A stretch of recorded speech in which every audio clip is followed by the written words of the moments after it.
శ్రీ ఆదిశంకరాచార్య విరచిత సౌందర్యలహరి 60వ శ్లోకం మరియు తాత్పర్యం. సరస్వత్యాః సూక్తిరమృతలహరీ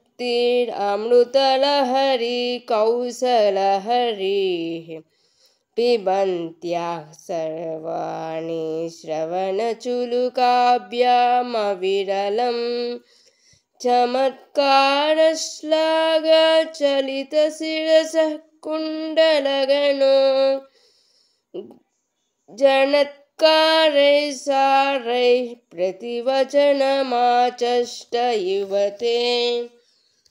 ఓ సర్వాణి, అమృతలహరులను మించిన సరస్వతీదేవి యొక్క గానామృత ప్రవాహాన్ని 2 చెవులతో ఎడతెగకుండా ఆస్వాదిస్తూ ఆ చమత్కారాలను శ్లాఘించేటప్పుడు నీవు తలను ఊపడం చేత నీ కర్ణాభరణాలు బహుళంగా మ్రోగి ఆమోద ప్రశంసావాక్యాలను పలుకుతున్నావా అన్నట్లున్నది అని ఈ శ్లోకం భావం.